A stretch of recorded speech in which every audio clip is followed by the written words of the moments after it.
As we've said many times,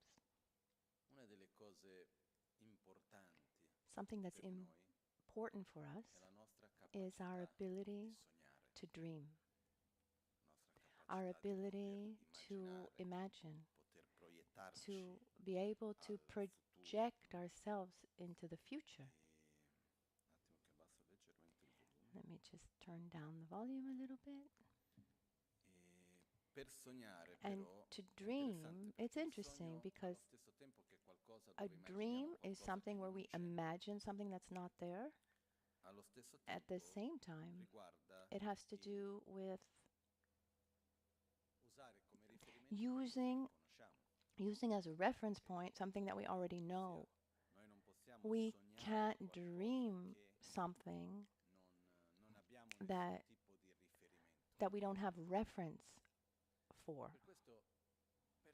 And for this, I mean, dreaming is important. It's important to know, to reflect. And one of the most important dreams, when we talk about our spiritual path within Buddhism, and is about dreaming. It's dreaming and realizing, identifying who I want to be. In a few words, it also means it's about being able to imagining what a Buddha is, and desiring to become like a Buddha. But we need to start with tangible things. Otherwise, we use words that are far away from us, but in our daily life, we're not able really to connect. And as we said a couple weeks ago, one way to understand this better is by looking at the 5 Dhyani Buddhas. One way, understanding better, understanding the direction we want to go, can be understood better by talking about the 5 Dhyani Buddhas, and we talked a little bit about them. And today I wanted to talk about one of them and an aspect that's very important. Mikkyupa in Tibetan. Mikkyupa, mi, is a negation in this context. Tibetan is quite particular. A word, depending on the context, can change meaning. Mi in this context is a negation. It means no. Kyupa, to shake. So that unshakable. It doesn't, it is unshakable. And in Sanskrit is Akshobya. And one important quality is this quality of stability. Quality isn't it? When we talk about something that is unshakable, that can't be moved, what are we talking about? We're talking about our inner state of peace. It's one objective is to try to reach gradually, little by little. It's not something that we can reach from one day to the next. It's inevitably gradual, more and more. This ability to be stable. But what does that mean, and how do we get there? First of all, being stable, let's imagine a state where we experience an inner state of peace. We experience a state of balance, of satisfaction. We're at peace.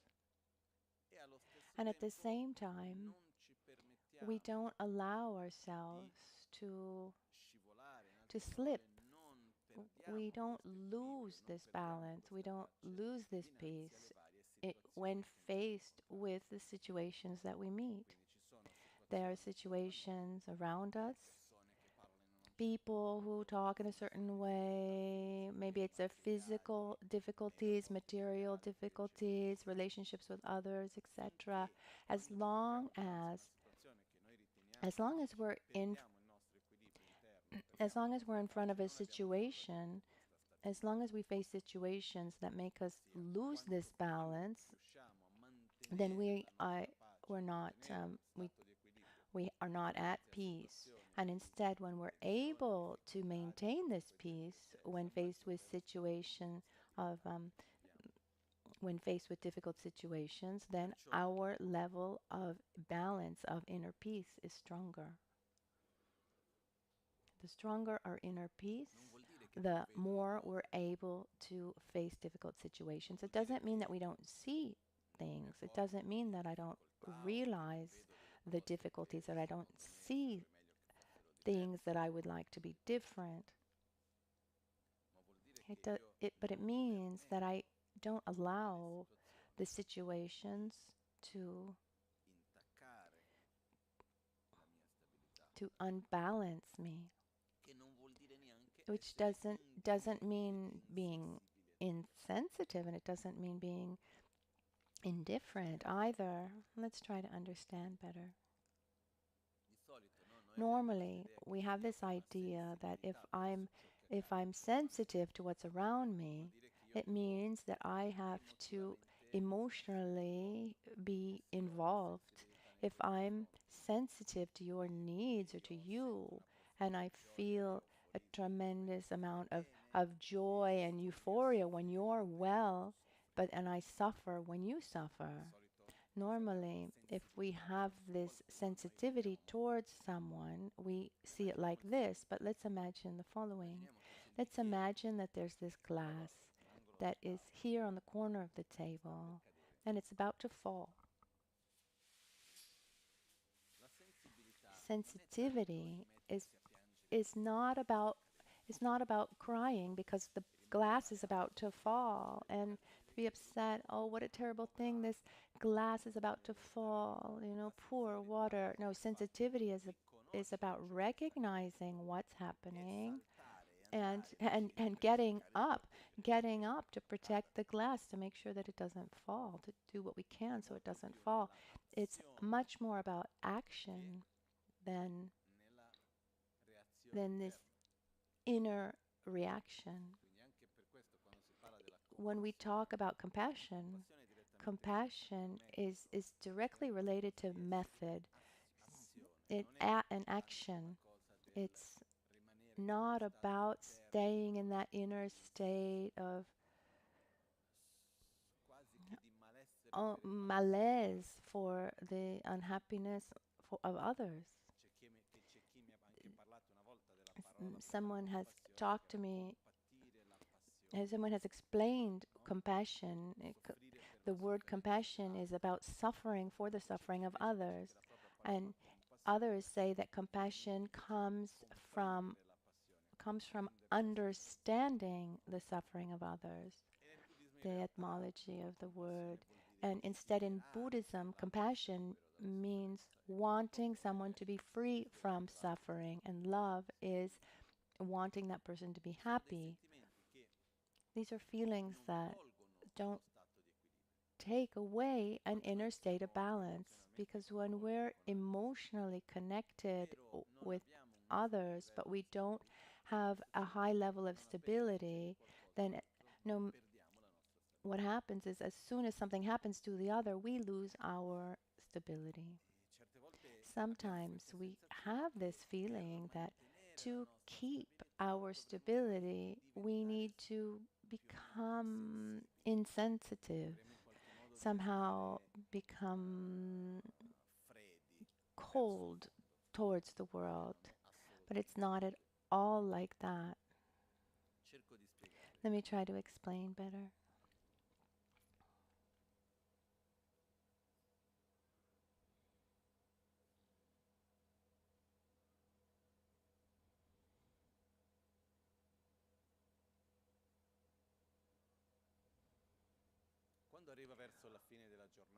When we get to the end of the day and we see that the sun is starting to set, do we lose our inner stability? Do we start crying because the sun is going down? No.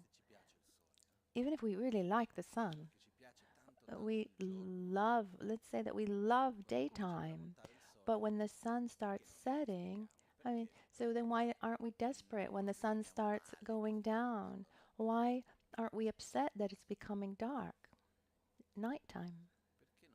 Because we accept naturally that we accept naturally the nature of things, and it's useless to suffer and to be upset about something that just is. That's the way it is. And this doesn't take away how much we like the daytime. But the fact that I don't despair about the nighttime, and I don't lose my balance. I don't lose my balance because it becomes night. Let me be a little bit more precise.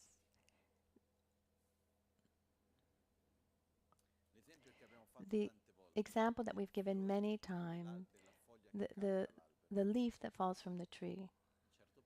At a certain point, we see a leaf that falls, and it falls in a position that's very precise. And if we were to ask ourselves, why did that leaf fall there? Do we have an answer, like a specific answer? Or do we just say that the leaf fell where it fell? Did it fall randomly in that place, or did it fall as a result of an infinite number of factors? And if we go to look, we see that there's the atmospheric pressure, the car that went by, the wind, the insect that chewed on the stem, the age, the age of the tree, the age of that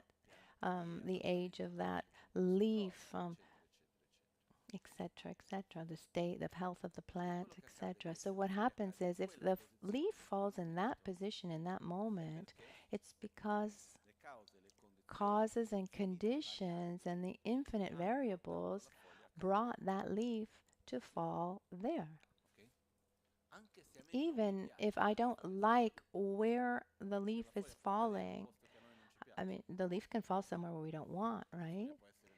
It can be somewhere, it can fall somewhere where we think, it would be better if it were somewhere else. It's probably not good for the leaf itself to fall there. But the point is, where the leaf fell, depending on causes and conditions, it couldn't be any different. In front of all the variables, that is the result.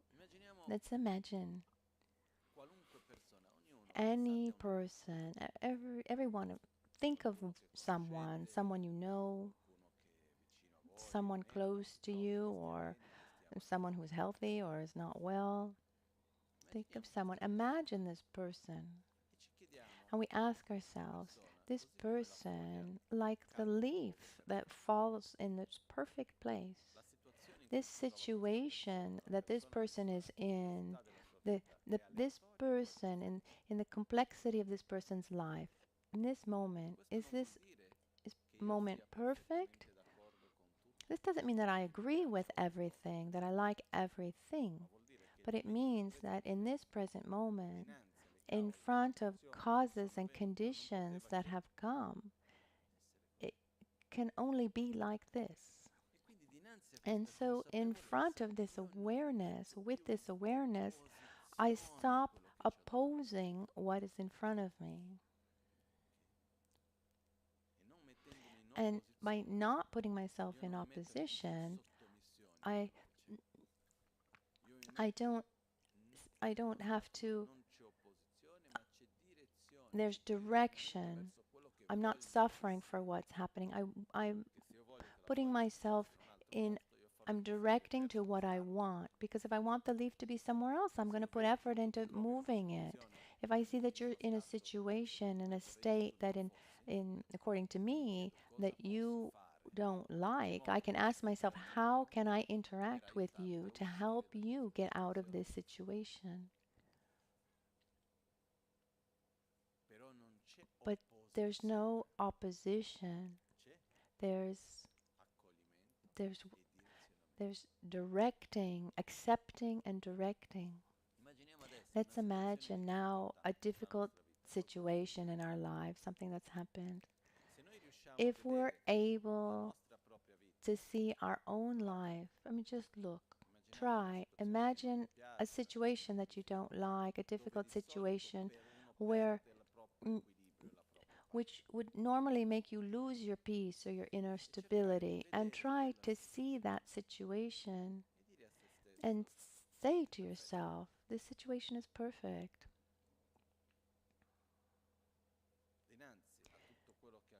In front of everything that has happened, everything that is, it can only be like this. So let's try to not oppose the situation or even feel like we need to suffer. It's it's not an acceptation, and it's not an acceptance where we give up and we say, well, I can't do anything anymore. No, it's an acceptance where we also look at how we want it to be. Maybe we want to change an aspect of the situation, and we ask ourselves, what can I do now to to build a different future, to better the situation in the future, to change it in a certain way. Not change what is now here, but in the close future, the near future or the far away future, how can I interact positively? And you see that inner sensation, that inner feeling, as you feel it, as you experience it. My feeling is that once I am no longer opposing the present moment, I I lose this imbalance a lot less, because something that generates this imbalance, this loss of inner peace, is this fact of not being able to accept, not being able to accept this state of being in opposition to what is, or this shouldn't be like this. It can't be like this. This opposition that we have to the present moment, or even to the past, this this agitates us and takes away our inner balance. When instead we're able to accept the present moment without opposing it, and we look towards the future, this is a factor that increases our stability. Is this clear? Someone might say, but Lama, it's not easy. No, it's not easy, sure. But we need to start with smaller things, everyday things. And by starting with the simple things, then little by little we can apply this to more difficult things, stronger events. But let's start with the more simple things. So one aspect that takes us to being more stable is the non-opposition to the present, but being able to direct ourselves to the future with a high objective and a low expectation and a constant effort. I direct myself to the future, but it's not said that I'm going to be able to move the leaf, because there are so many variables, and what the variables that depend directly on me are very few. So I'm not sure. I'm going to go in that direction, but it doesn't all depend on me. It's like wanting to change the result of an equation where I can simply change a few numbers. I can't change them all. So if the equation, if the So changing the equation the way to how I want it doesn't depend only on me, and the complexity of the equation goes far beyond what I can influence. And this takes me personally to something else that also helps our stability. It's the resting, relaxing on the certainty of the uncertainty. If somebody say, "What? The the I should I uncertainty should bring us fear and anxiety." But once we're once we're aware that we're not in full control, and that we're certain about the uncertainty of things, at that point I do my best and I'm ready to deal with whatever comes without being there having to imagine this needs to be like this, but if this happens, what am I going to do? If that happens, what about that? No, we offer, of course, that we should imagine our future. We should direct ourselves towards the future. We should act with responsibility. Things don't just come like this. If I want to get somewhere, I need to prepare myself. If I want to go study somewhere, I need to have the right preparation. Things don't come from nothing. But the less our attachment to how things have to be, the also our suffering will, our tension, anxiety, etc., that will also be less. So non-opposition to the present moment, the past too, and we direct ourselves to the future without high expectations. This is one aspect that can really help. Another important aspect,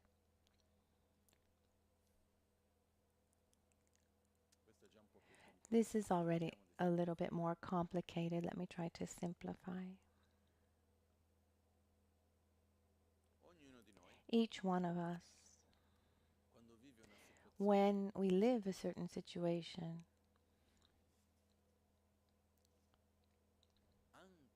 even if the situation that we live appears to us and we live it as if it were something objective, it's not. It's said that we could say the only objective reality is the lack of objective reality. That everything that we see, that we experience, we see it in a subjective way. In other terms, normally we say the only absolute reality is the lack of absolute reality, and everything is relative. In simple words, we live everything through the filter of ourselves. Someone said, we are the directors of our own movies. We're the ones to choose. We're the ones to choose whether we're living a horror movie, a drama, or a comedy.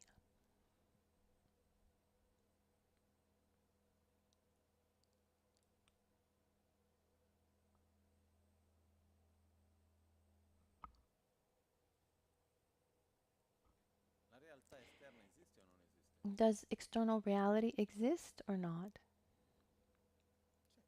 Yes.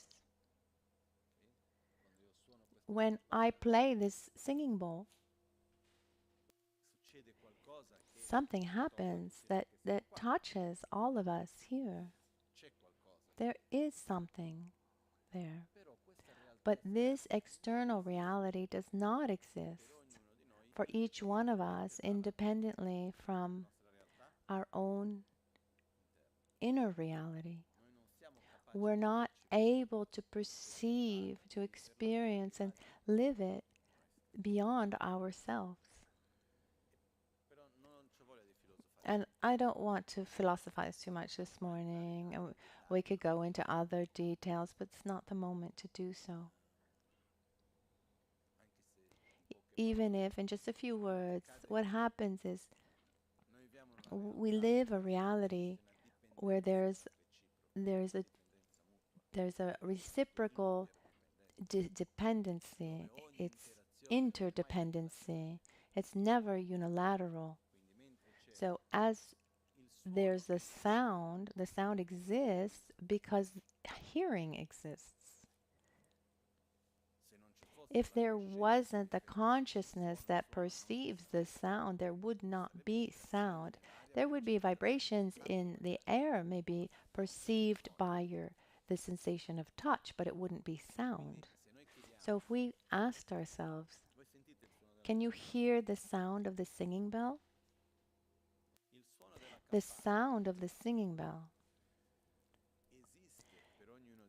exists for each one of us, independently from our own mind, our cognition, our hearing that perceives that sound.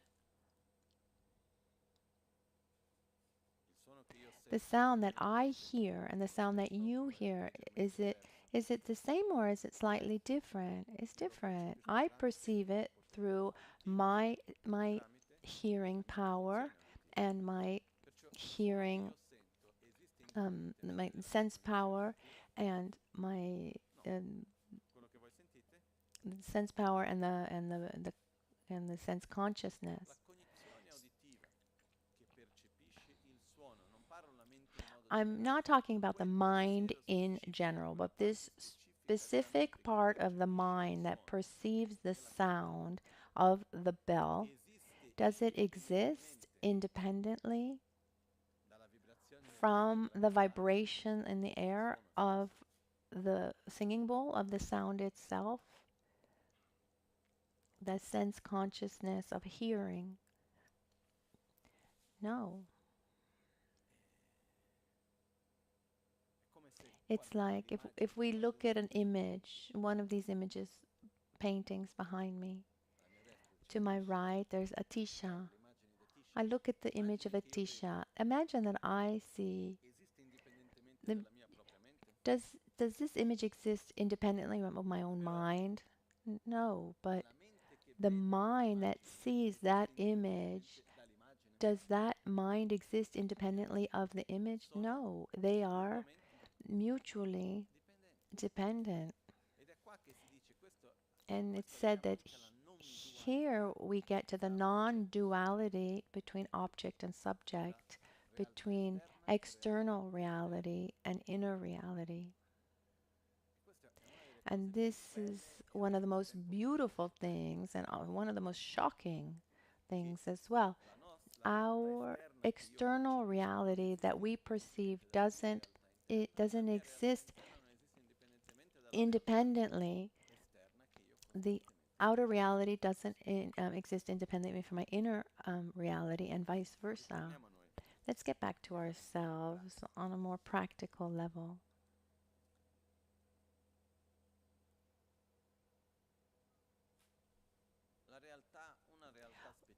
A specific reality, let's say this sound, for example, or an image that we see, a situation that we're living, a particular situation, can be lived in different ways. Can't it? Yes. What determines the way we live something?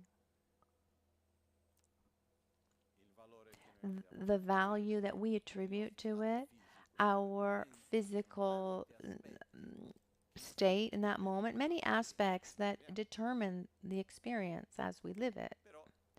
But there's an enormous part of that experience that is the actual value attributed to it, the name given to it, the way that we relate to it, these characteristics and functions that we attribute You can call it in many, many different ways, but it's what is this? It starts from our discernment.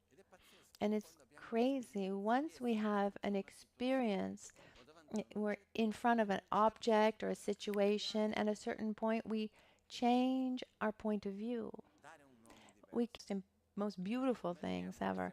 Imagine that we're in the city walking down the road in a big city. Imagine Sao Paulo, for example, in Brazil. And at a certain point, in in the middle of the road, we're walking, lots of people, and someone comes from behind and pushes us, and we fall down and we break an arm with an exposed break. I mean, it really hurts. We go to the hospital, the ambulance comes, we're in the hospital, etc., etc. With that pain, what feeling do we have towards the one who pushed us? Attraction, gratitude, hate. At the very least, we have some aversion to this person. What happened to me? Someone hurt me, right? Objectively, if we want to use this term, someone hurt me. We can objectively say, someone hurt me. We're in the hospital, the arm hurts, etc. And then the police come. And they say, we need to show you the security camera. You can see actually what happened. And you're there thinking, oh, great, we're going to see who this person is who hurt me. And everyone has their way. Those who were thinking about suing, the other ones are just want some kind of payback. But then the police show us this video, and we clearly see that behind us from far away, there was actually an armed robbery. And the robber shot towards us, and the person behind us saw that the bullet was coming towards us and pushed us down. They pushed us to save our life. And the police said, if it weren't for that, you wouldn't even be here to talk about what happened, because that bullet was coming straight for you. At this point, does my arm still hurt? Yes. But what happened to me? Did someone hurt me, or did someone save my life? They saved my life. What feeling do I have towards that person? That same aversion as before? No. This is an example to show us that when we change our point of view, our reality changes totally. I've had experiences, situations that I didn't like at all. That at a certain point I realized that I had few experiences in my life that allowed me to really work on aspects of myself. And then look at I say to myself, wow, thank you. Thank you. You're giving me the opportunity to really work on myself. And so thank you. And the situation really changes. We need to be careful. It's not a mental game. It's not a question, oh, each one can interpret the situation the way he wants. No, there's the perception of reality in a different way. When I attribute a name, a value to something, I create a reality, and I can experience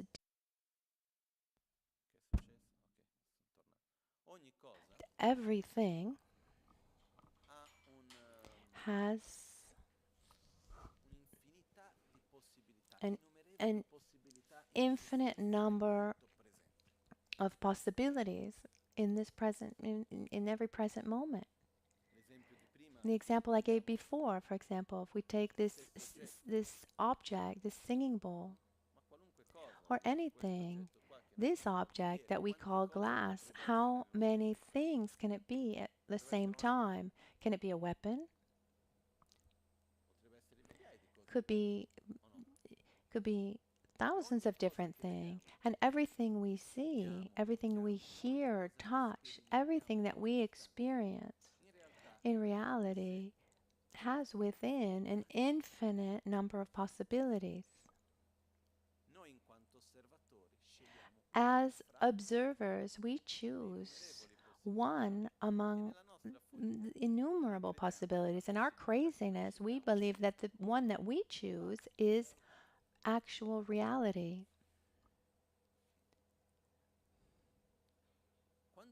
When we're able to have a little bit more awareness, not only on a conceptual level,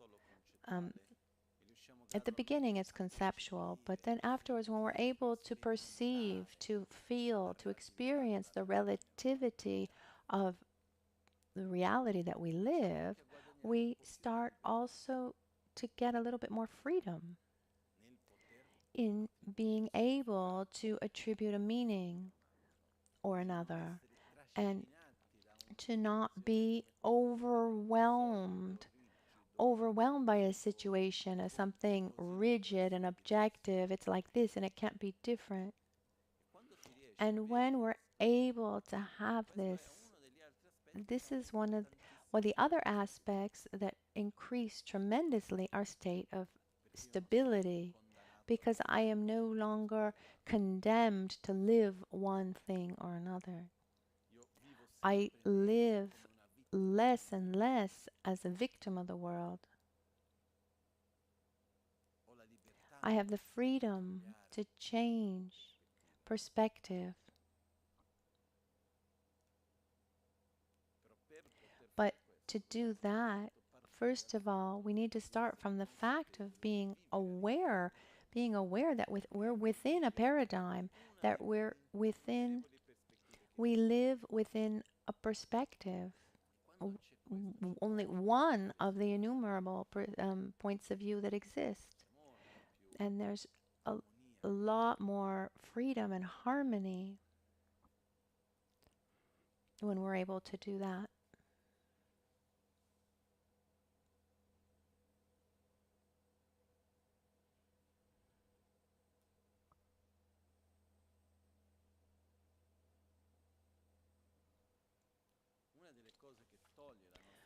Something that takes away our stability is our fear of suffering, the fear that things are the way we think that they shouldn't be. Obviously, when we talk about the five Dhyani Buddhas, they're connected. It's not that the qualities are completely detached, disconnected. A few weeks ago, when we talked about Amoghasiddhi and the importance of having this self-esteem, this courage that comes not from the certainty of how things are, but from the stability and recognizing our own inner resources. If I know that I have the tools to face a situation, I'm not afraid of the situation. And when we see stability, when we look at stability, it's obvious that none of us want to suffer. None of us wants to be sick, to suffer. But once there's a beautiful text. This conversation between Atisha and Dromtonpa. Atisha was this 11th century master who from India, who then came to Tibet. Is here to my right, represented with a red hat. And Dromtonpa was one of his main disciples, At a certain point, they had this conversation, and Dromtonpa transcribed it. And they're really beautiful, these conversations. And at the end of every one, Dromtonpa summarizes And Atisha says, yes, good. You summarized well. And all of these together is the jewel garland of the Bodhisattva attributed to Atisha.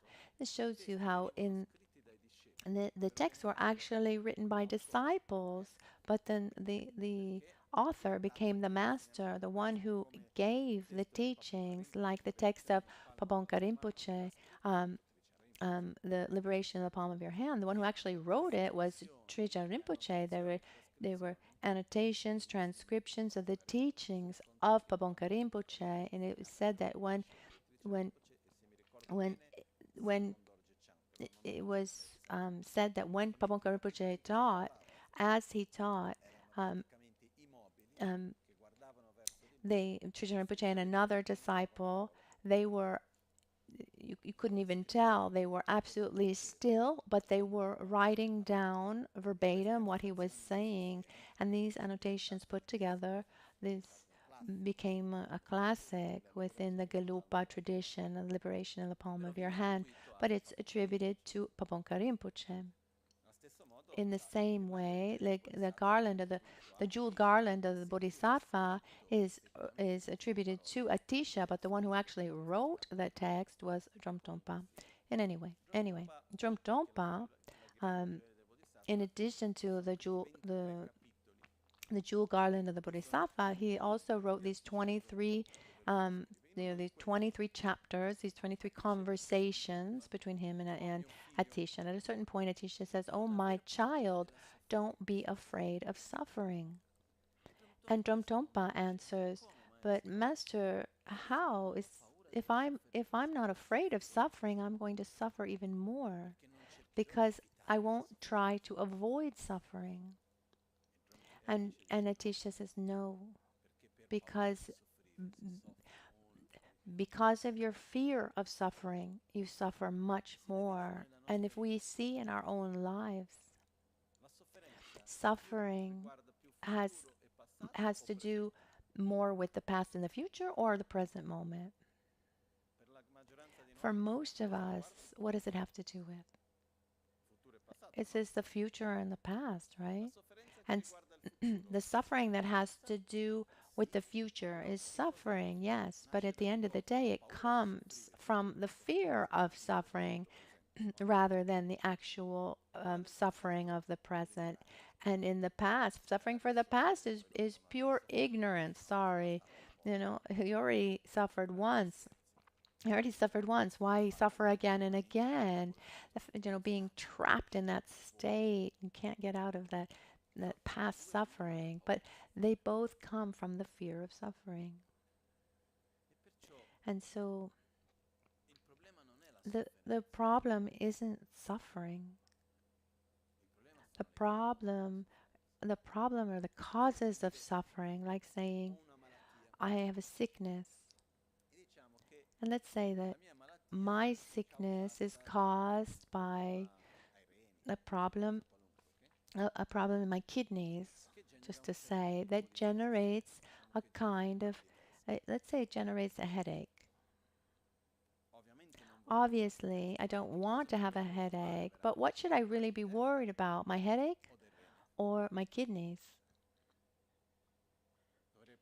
I should be worried about my kidneys, because if I don't cure the sickness, the symptoms will come back in all ways until I actually treat the actual sickness. But if that sickness of my kidneys comes from an unhealthy lifestyle, if I do all the treatments for my kidneys, but I keep on with that negative lifestyle, it will help a little bit, but it's not going to be enough because it will continue to create that problem. So we have three things here: symptom, sickness, and the cause of the sickness. Of these three, what should we be most worried about? The causes. And then there's this sickness, and then there's their symptoms. Instead, we're most worried. First of all, we want to eliminate symptoms, and then maybe then this sickness, and then we don't even worry about the causes because normally we like those causes. In not being afraid of suffering, it's said that we shouldn't focus on the symptom but on the cause. I need to be afraid of my anger. I need to be afraid of my jealousy. I need to be afraid of my anxiety, of this behavior that then generates suffering, physical, verbal, mental. So when we're really afraid of suffering, we're trapped by our symptoms. And what happens is when we're too focused on the symptoms, our tendency is to continue to act in the same way, or even act even more in that way that increase the symptoms more and more. Once a doctor said to me, when a new patient comes, the first thing I ask is what they like to eat. And he gave me an example. For example, if the patient says watermelon, then I would say, first of all, no more watermelon. He, and then I see why they're so attracted to watermelon. Because when a person is unbalanced, one is attracted to what increases that imbalance.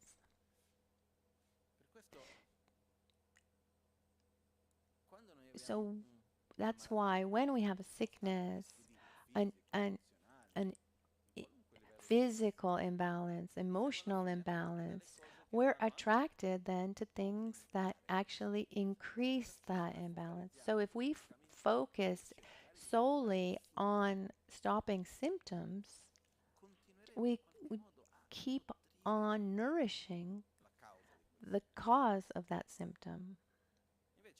Instead, what's important, yes, the symptoms should be stopped. Nobody wants these symptoms, but the most energy should be put into curing the sickness and looking at the causes. There's a text called Lama.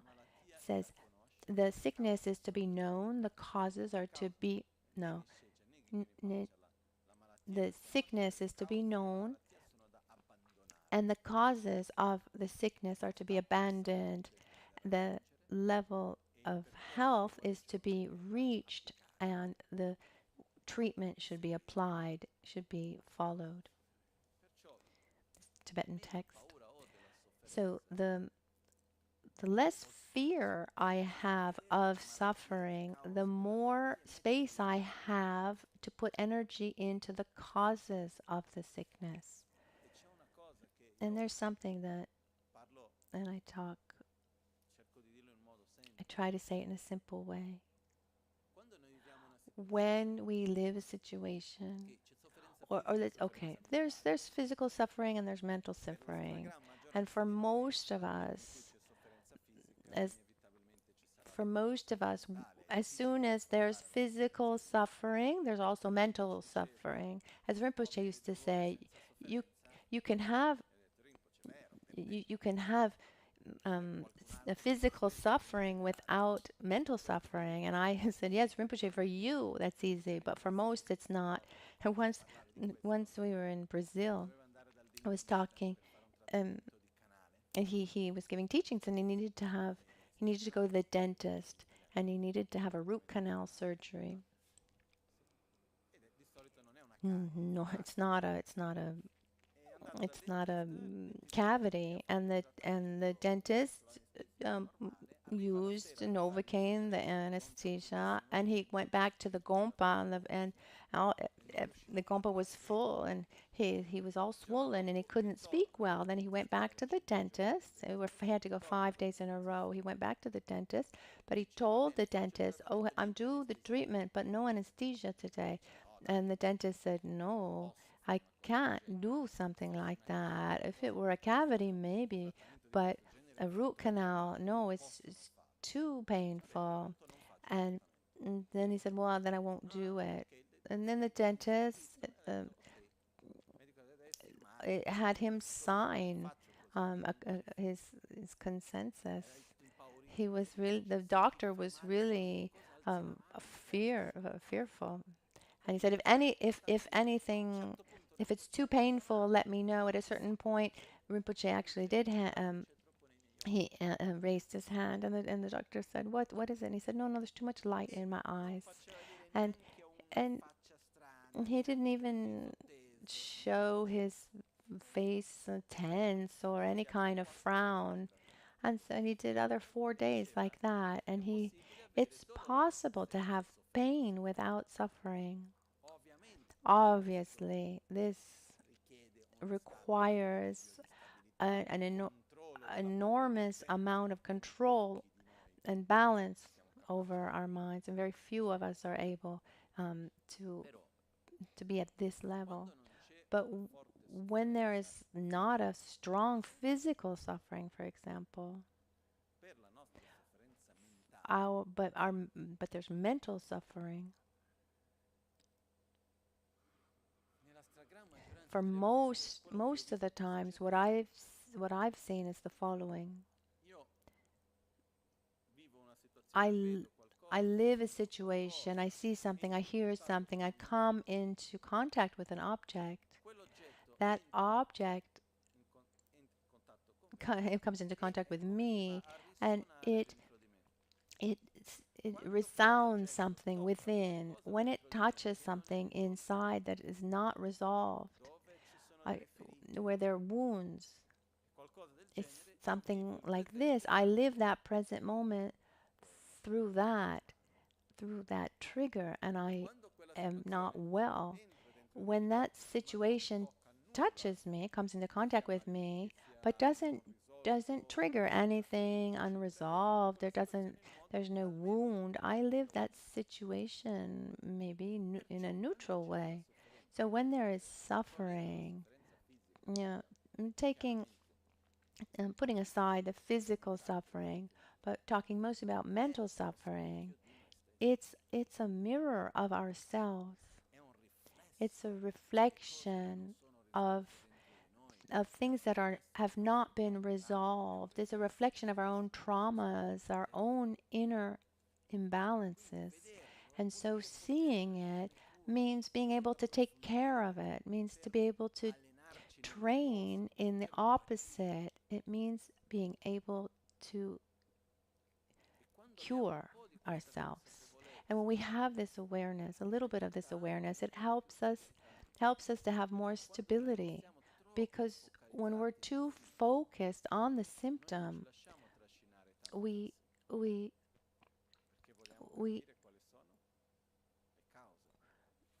if we're when we're not too focused on the symptom, then we're not overwhelmed by the symptoms, because we want to focus on the causes. We want to be cured. So just to resume, the stability is where we're able, this inner state where we're able to maintain this stability, this balance and peace independently of what happens around us. One characteristic that helps us with this is the awareness that we don't have control over what happens, that reality is perfect in the sense that it couldn't be different in the face of the cause and conditions. I don't oppose.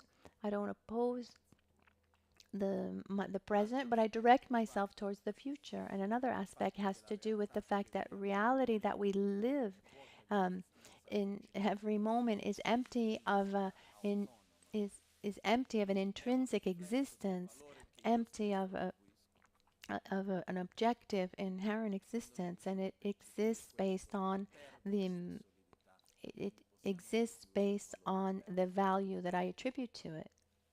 And this gives us a tremendous amount of power. Being able to understand this being able to understand this gives us a tremendous amount of power. And another aspect is understanding that the way we live, that we live a situation is not a result of the external situation, but it's a result of the sum of so many factors that trigger something within our own wounds, our own fears, unresolved things. And so what happens is that most of these unresolved wounds, they came in a non-conceptual way, so we're not even aware, conceptually speaking, that they're there. It's not that, oh yes, actually it's true. This wakes up something, or that I lived this experience in that exact moment. No, these are things that we have lived on a non-conceptual level. It may be difficult for us even to connect them. So we need to a deep acceptance to be able to see these wounds. And not it's not that important to understand how they came or where they came. What's important is to see them so that you can take care of them. So one quality to dream of, to want, is this state of stability, this state of this this state of being unshakable, immovable, just so to be actually unshakable, which doesn't mean that we become indifferent. It doesn't mean that we become cold to the world. Absolutely not. It means I see the suffering. I see the suffering of others, but I'm not going to, and I'll do what I can, but I'm not going to lose my inner stability. And this is one of the qualities to cultivate, represented by Buddha Akshobya. It's something interesting, and we're not going to open this door now, but to be able to love unconditionally, one needs stability. Because how can I love someone else unconditionally when I can't keep my own stability? It doesn't work. To, to give to others, we need to have ourselves. And when we try to love without that little bit of wisdom, at the end of the day, one suffers so much because one has an idealized image about how one should be, etc. Many things come out, and this stability is directly related to the development of love, and compassion. Those And so those who have more stability have more love and compassion, and those who have more love and compassion are more stable. They go hand in hand. It's time for our dedications, and we dedicate to be able to cultivate ourselves these states of stability, to cultivate ourselves these various parts that compose and sustain this stability.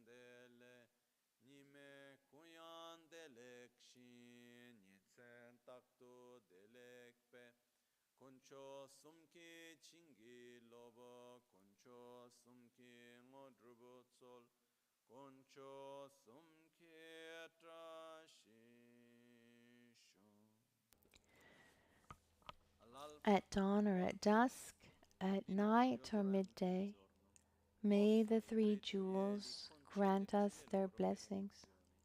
May they help us to achieve all realizations and sprinkle the path of our lives with various signs of auspiciousness. Trascitile. Have a lovely day. I'd like to say something. This Wednesday, here in Albagnano, there will be a special day because the VCO, the local TV, they're coming to do a mini documentary on the center, and they need to take videos, and so we will make like tastes of our activities. So it's important for everyone to be present. I would really like everyone to be present as much as possible.